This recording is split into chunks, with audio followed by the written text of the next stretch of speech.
Mais bate-papo aqui agora. Aqui na Rádio Bandeirantes, no Jornal Gente, nós vamos conversar com Alexandre Caldini Neto, escritor que está lançando A Essência do Espiritismo, lançamento nessa semana que entra aqui em São Paulo. Alexandre, como vai? Bom dia para você. Alô, Ronald, bom dia a você, aos amigos da Band. Muito prazer estar com vocês hoje. Legal. Ô, Alexandre, eu estava tomando contato com boa parte do conteúdo do seu livro e comecei a lê-lo, mas ainda faltam várias páginas para que isso aconteça, mas eu queria te falar sobre a essência disso tudo. Aliás, o nome do livro é A Essência do Espiritismo. Há um tempo, quem começava ou queria começar a ter acesso à doutrina espírita lia o livro de Allan Kardec, lia o livro dos Espíritos, era quase que uma porta de entrada assim. E tomando contato com parte do conteúdo do seu livro, há claramente uma proposta de ser um alicerce para quem quer ganhar conhecimento. É um pouco por aí? Sim, eu acho que sim, mais ou menos, por outro lado. Primeiro, você falou muito bem, eu acho que e na minha opinião, seguirá sempre sendo uma porta de entrada aos livros básicos de Allan Kardec. E o Livro dos Espíritos, para mim, juntamente com o Evangelho segundo o Espiritismo, é encantador. Ali você tem mais de 1000 perguntas e respostas, esclarece muita coisa, né? Então, nesse livro, Ronald, eu sim, me baseio absolutamente em Kardec. Praticamente 100% Kardec. Tem um outro filósofo e tal. E me afasto de um espiritismo que eu diria mais maniqueísta, mais punitivo, mais religioso, sabe? Eu volto muito para Kardec, que é um espiritismo filosófico. O que quer dizer filosófico? É quem busca o conhecimento, né? A fraternidade, a paz, o autodesenvolvimento. Então eu estou bastante em Kardec e continuo reforçando. Kardec é sim a porta de entrada e eu diria que é o corredor sem fim, sabe? Eu estudo espiritismo há 40 anos e ainda estou estudando Kardec. Cada dia que eu estudo, aprendo mais coisas. Nossa, que interessante. Nossa, isso aqui eu não tinha pensado. Existe acesso à doutrina espírita sem estudo, Alexandre? Olha, difícil. Pelo censo, Ronald, se você considerar o espiritismo uma religião, e repito, Kardec diz que não é uma religião, que é uma filosofia de vida, e eu acredito muitíssimo nisso também. Ou seja, ele fala textualmente que qualquer pessoa de qualquer credo, qualquer religião, ou sem religião alguma, pode encontrar no espiritismo, não a única porta de autoconhecimento e autodesenvolvimento, mas uma boa porta, né? Mas sem estudar é um pouco difícil. Por quê? Segundo o censo, se você considerar o espiritismo religião, é das religiões a que tem adeptos com mais anos de estudo, de longe, né? Acho que são 9 anos e meio, uma coisa assim, de estudo formal. E pressupõe, sim, que você estude muito. Não aquele estudo chato e só de livros. Não, livros são importantes, muito importantes, mas eu diria que é um estudo da vida, Ronald. É olhar no seu entorno, olhar na sua família, olhar no seu trabalho, olhar no seu prédio, na sua relação com a pessoa do supermercado, sabe?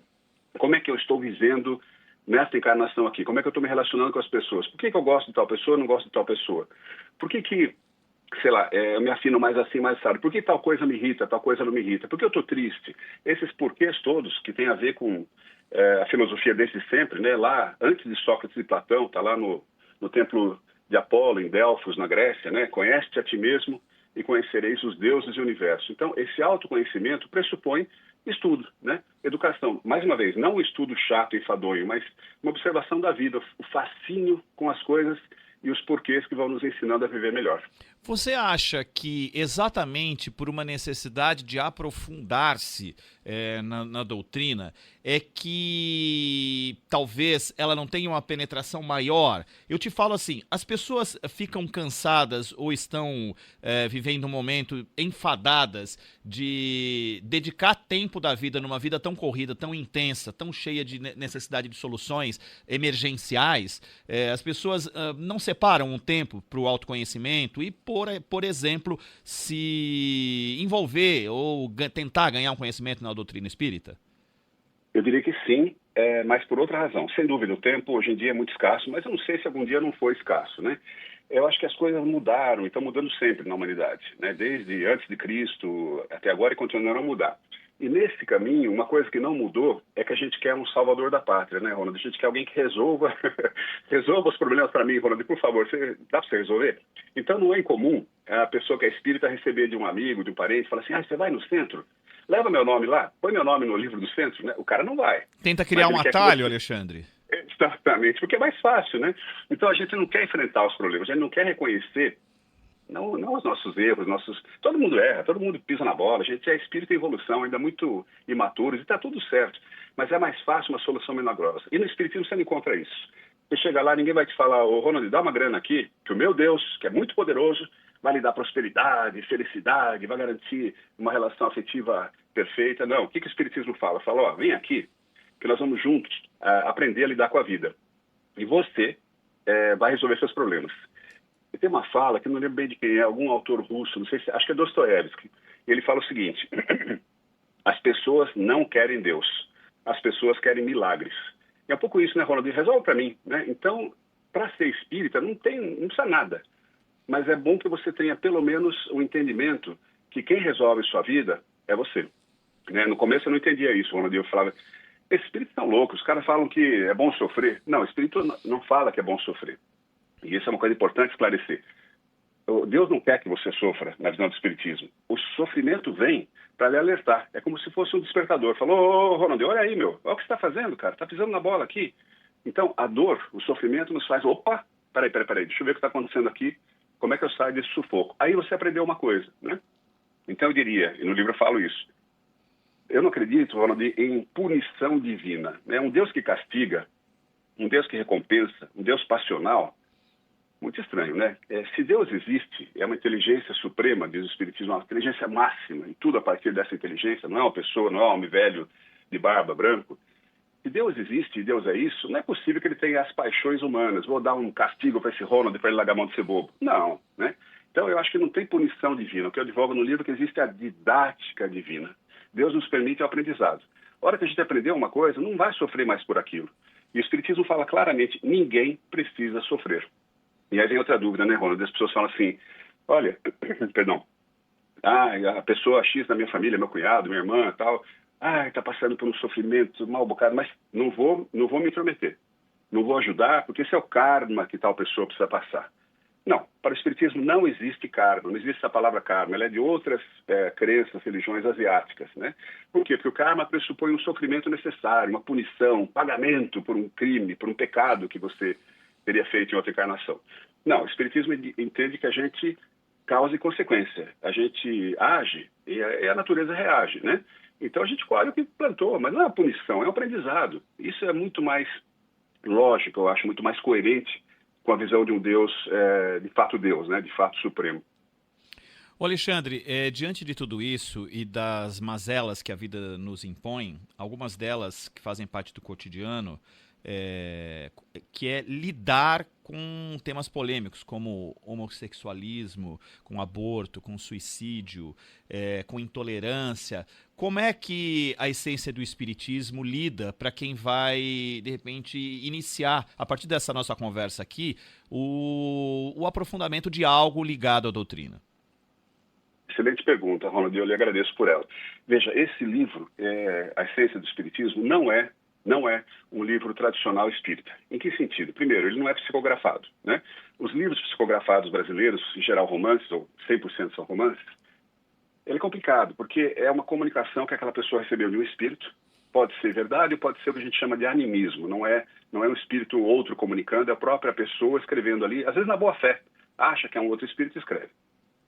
E não tem nenhuma verificação. Então tem muita fantasia, muita ilusão, muito romance, muito punitivismo e tal. Esse livro não é assim. Esse livro é um livro, eu diria, quase que técnico, mas uma linguagem muito fácil, afável. A conversa que nós estamos tendo hoje aqui, palavras comuns, né?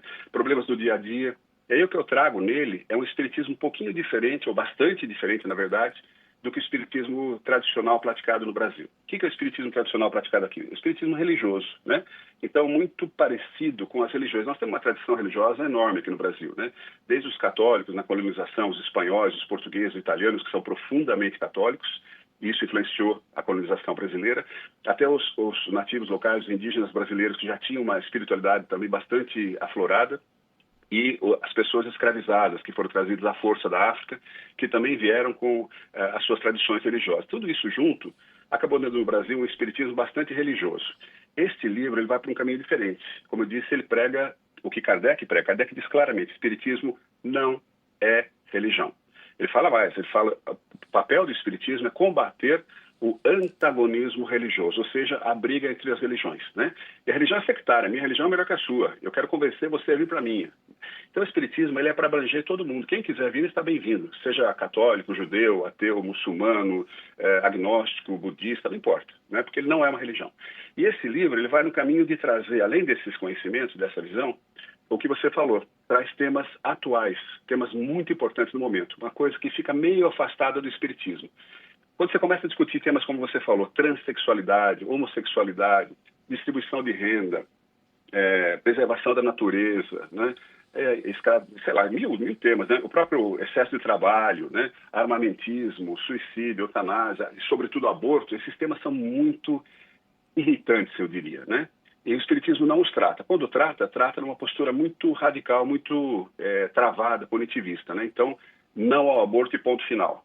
Não ao suicídio, ponto final. E as pessoas que praticarem o aborto ou o suicídio vão sofrer profundamente e tal. É quase uma visão do inferno, né? Eu falo, sempre baseando em Kardec, o oposto. Eu analiso Kardec, cada resposta desses assuntos que estão em Kardec, né? E tem assuntos novos que não estavam lá, como a transexualidade, por exemplo, né? E eu tento analisar do ponto de vista do espiritismo filosófico, e aí quando você faz isso, Ronald, eu diria que é uma visão muito mais alentadora, né? Muito mais dedo em riste, dando uma bronca e punindo, né? E muito mais compreensiva. Veja, se nós somos espíritos reencarnantes, Ronald, e espírita acredita na reencarnação, sabe da reencarnação, será que nós já não abortamos? Não, eu não abortei, eu sou homem. Bom, você não foi mulher na outra encarnação? E será que nesses, 7.000 anos que você está reencarnando aqui, você nunca abortou? Será que você nunca suicidou-se? Será que você nunca assassinou, nunca roubou? Muito improvável, né, Ronald? Se nós fazemos parte da história da humanidade, que é uma história punk, né? A gente vivia guerreando, invadindo a tribo vizinha, a cidade vizinha, estuprando, matando, escravizando, torturando. É provável que a gente tenha feito isso. Além disso, nós somos espíritos em aprendizado. Então, essas coisas fazem parte da nossa vida. Ninguém, eu acho, é a favor do aborto. Ninguém. Mas há situações, e acontece muito no Brasil, por exemplo, pegando o caso do aborto, né? De crianças de 10 anos de idade, 11, 12 anos de idade, estupradas. Fazer um parênteses aqui, e a legislação brasileira fala que sexo com qualquer pessoa com menos de 14 anos é estupro. Mesmo que supostamente tenha sido autorizado pela criança, é estupro, né? Então, acontece muito de criança engravidar. Você viu casos assim, né? E daí as pessoas veem aquela coisa, não pode abortar e tal. Será que não é mais adequado, nessa situação, situações excepcionais, evitar essa gravidez e seguir adiante? E é isso que eu comento no livro. Isso vai dar uma celeuma enorme, né? Porque a gente não está preocupado com a vida da mãe, está preocupado com a vida daquele bebê que, segundo minha interpretação, interpretando Kardec, e eu falo cada linha disso, ali ainda não há um espírito ligado ao feto, mas não está no feto ainda. Só vai reencarnar na primeira respiração. Quando inspirar o ar pela primeira vez, aí sim. Então tudo isso é muito polêmico. Mesma coisa do suicídio, né? A gente condena o suicídio. A pessoa que suicida, Ronald, eu estudei bastante esse assunto e vou escrever um livro a respeito. Ela não está bem. Ela obviamente não está bem. E o que acontece, ela está querendo, não quer tirar a própria vida, não quer punir ninguém. Ela quer sair de uma dor que ela julga insuportável e sem fim, né? Então um pouco de compreensão. Você usou a palavra intolerância, né? Eu até falo bastante disso também. Eu acho que tolerar, é pior que compreender. Compreender é muito melhor. Eu posso não concordar com a postura sua, mas se eu compreendo que você, Ronald, é um espírito diferente de mim, Alexandre, que teve experiências diferentes e, por consequência, tem uma visão de mundo distinta, está tudo certo, nós não precisamos concordar em tudo. Mas eu tento ouvir a sua opinião, avaliar se para mim ela faz sentido ou não, aceitar ou rejeitar, ou aceitar parcialmente e rejeitar parcialmente. Então, a compreensão, eu diria, que é muito bom. Eu falo disso no livro também.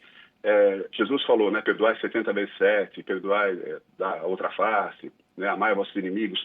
Sim, sem dúvida o perdão é muito importante. Mas acho que nós estamos chegando no momento, vamos dizer, a humanidade já evoluiu nesses 2.000 anos, que a gente não vai precisar mais perdoar. Como assim não vai precisar perdoar? Eu imagino, Ronald, que espíritos superiores e o próprio Deus não perdoa. Como assim não perdoa? Por que não perdoa? Porque não se ofende, né? Então, se eu brigo com você, eu te trato mal, e você fala, puxa, o Alexandre foi muito complicado comigo, essa postura dele, fala, não, mas eu entendo. O Alexandre está passando um momento difícil, a vida dele é assim, assim assada, a visão dele é assim, assada. Você me compreende, você não se ofendeu. Se você não se ofendeu, não há mágoa. Se não há mágoa, não há ódio, não há rancor, não há briga, e não há o que perdoar. Então a compreensão é muito melhor que o perdão, né? Tudo isso para dizer o seguinte, esses temas que você falou, né, que são mais espinhentos, machismo, gênero, homossexualidade, racismo, está tudo ali no livro, mas sempre numa visão kardecista, sempre baseado em Kardec, e buscando a lógica que há por trás, tentando tirar, e é difícil, porque está em nós, todos esses preconceitos que vêm conosco há milênios. Alexandre, se eu sair agora aqui da sede do Grupo Bandeirantes no Morumbi, for a um shopping, não tão cedo que o shopping vai estar fechado nesse horário, mas for num shopping de classe alta, for num shopping popular, se eu for na 25 de março, se eu for na Zona Leste, na Zona Sul, na Zona Oeste, no Centro, na Zona Norte, e eu fizer uma pergunta em ambientes com bastante gente circulando, eu provavelmente terei respostas parecidas. Isso para exemplificar que vem de qualquer classe social, ter uma coisa meio que coletiva. Eu vou te explicar o quê. Se eu disser o que ela sabe sobre espiritismo, muitas pessoas dirão, aposto que esse aqui coloca uma travessa de barro numa esquina com velas vermelhas, um animal morto, ou enfim, dessas coisas, e misturam vertentes diferentes de matriz africana ou não. Como é que o espiritismo lida com a opressão? Interessante a pergunta. Eu não sei se eu sei responder o finalzinho, a opressão. Mas o fato é o seguinte, o espiritismo... Bom, primeiro, o espiritismo tem bastante similaridade com algumas das religiões de matriz africana, sobretudo a Umbanda, mas também um pouquinho do Candomblé, né? E algumas diferenças significativas, por exemplo. O espiritismo você não faz despacho, não faz trabalho, não há sacrifício de animais, você não usa nenhuma roupa especial, não tem nenhum adereço, né? Fala só a língua local, não tem nenhuma palavra de outra língua. Enfim, tem algumas diferenças, mas muita similaridade que as três creem na vida após a morte, na comunicação com os espíritos, né, na reencarnação, praticam o bem, né? Então tem muita similaridade também. E foi muito bom, porque no Brasil teve um pouco dessa junção de todas elas. Mas o espiritismo, assim como as religiões de matriz afro, sofreu muito preconceito no Brasil. Ele foi lançado em 1860 e pouco na França por um intelectual, Allan Kardec, né, que não acreditava em nada disso, foi investigar e se convenceu, e aí ele, consultando os espíritos, começou a escrever uma teoria, uma filosofia, né? Essa teoria chegou ao Brasil um pouquinho antes do final do século XIX, 1870, 1890, por aí. E começou pelo Rio de Janeiro, que era a capital federal. E começou pela elite, porque os livros vinham em francês. E naquela época, você sabe, a segunda língua no Brasil não era inglês, era o francês. E a França era tida como um país, que de fato né, da cultura, das artes e tal. Então a elite começou a estudar isso aí. Só que o espiritismo aqui foi tomando uma característica mais caridosa, mais religiosa, e os espíritas são reconhecidos como muito caridosos, e começou a tratar as pessoas questões de saúde no centro espírita. Então, receitava homeopatia, fazia o que a gente chama de água fluidificada, que é uma água onde se reza para que aquela água tenha características que ajudam a saúde daquela pessoa, e mais tarde até ela é chamada cirurgia espiritual, que não tem corte nem nada, é praticamente um passe, e o próprio passe, né? Com isso, a classe médica brasileira se magoou muito, falou, não, esses caras estão roubando o cliente nosso, né? E começaram a perseguir o espiritismo juntamente com o Estado brasileiro, e o espiritismo foi proibido, né? E chegou a ter casos aqui no interior de São Paulo de se fazer procissão e queimar, e a Igreja Católica, muito também contra o espiritismo, falava que era blasfêmia e tal. Chegou a queimar livros aqui em Matão, no interior de São Paulo e tal. Então ele foi perseguido, teve essa opressão. Hoje em dia, com o passar dos anos, eu diria que não, né? Hoje as pessoas, se não são espíritas, a maioria, sei lá, muita gente tem um apreço pelo espiritismo. É comum, mas muito comum, eu ouvir o seguinte, eu não sou espírita, mas sabe que me interessa esse negócio? Sabe que eu simpatizo com o espiritismo? Não, eu não sou espírita, mas minha tia minha avó minha mãe né? Sempre está próximo o espiritismo das pessoas, e ele conta hoje uma visão muito boa. Por quê? Justamente pelo aspecto caridoso, né? O espírita entrega cesta básica, faz bazar, mil coisas assim, né? Então, hoje ele sofre menos disso. E eu, particularmente, contando o meu caso, eu presidi duas grandes empresas bem, enfim, atuantes aqui em São Paulo, da mesma área sua, em comunicação, né? E falo inglês, morei nos Estados Unidos, tenho curso em Harvard, no MIT, na França, um monte de coisa. E as pessoas estranhavam, porque desde sempre eu falei, eu sou espírita. Aí regalavam o olho e falavam, você é espírita? E você usa terno, fala inglês e é executivo, né? Então, sempre tinha mesmo, no passado tinha um certo estranhamento. Hoje eu diria que menos, muito menos, as pessoas têm simpatia. O que acaba sendo também um problema, Ronald, porque gente picareta, e há gente picareta em toda parte, você deve ter visto aí nos postes de São Paulo, em toda parte, aqueles adesivos falando fulano de tal, madame não sei o quê, vidente espírita, faz e desfaz qualquer trabalho, traz a pessoa amada em 7 dias, amarrada a seus pés, né? É engraçado, né? Amarrada, amordaçada, cortada em pedacinhos, né? Se você gosta da pessoa, você não quer ela amarrada em você, você quer que ela goste de você, né? Mas que venha porque quer vir, não porque fizeram um trabalho supostamente eficiente para isso. Então as pessoas também, picaretas, usam o termo espírita e espiritismo para dar aval às suas ações, né? Então, tem um pouco de confusão nisso mesmo. Mas acho cada vez menos, sabe? Cada vez mais as pessoas estão conhecendo o espiritismo. E eu acho também, Ronald, encerrando essa pergunta sua, uma resposta longa, né? Acho que está havendo uma coisa que não é só do espiritismo, mas também do espiritismo. As pessoas estão buscando uma religião, uma filosofia mais, como é que eu posso dizer, mais honesta intelectualmente, sabe? Onde a razão faça parte. E quando você fala, se você não fizer isso, o diabo vai te pegar, você vai para o inferno, vai acontecer tal coisa. As pessoas falam, será, meu? Né? Isso já não segura mais ninguém. No passado, sim, a pessoa temia o diabo, o inferno e tal, tinha medo e não fazia. Hoje não. Hoje a gente pensa, raciocina. Então eu diria que a razão, o estudo e a responsabilidade social, essas 3 coisas, estão numa tendência agora das pessoas, sobretudo as mais cultas, mas não apenas, que buscam uma coisa que faça sentido e não mais uma coisa imposta, né? E aí o espiritismo embarca nessa também. Ele tem muito a oferecer. Não só ele, repito, mas ele é uma das filosofias que pode oferecer um conhecimento mais lógico, né? Mais correto.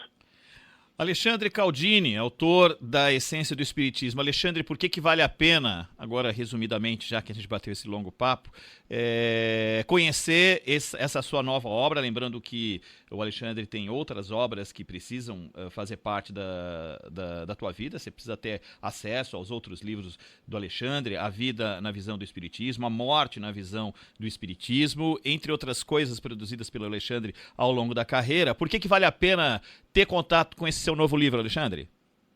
Olha, Ronald, eu diria que vale a pena porque vale a pena qualquer coisa que nos traga um novo conhecimento, né? Seja o que for.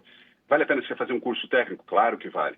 Vale a pena você aprender uma nova língua? Claro que vale. Vale a pena você conversar com uma pessoa que você nunca conversou? Sem dúvida nenhuma. Recentemente eu estive dando uma palestra naquele presídio lá em Tremembé, no interior de São Paulo, para as senhoras presidiárias. Aprendi tanto, Ronald, mas tanto lá, né? Então sempre o aprendizado vale a pena. Este é um aprendizado.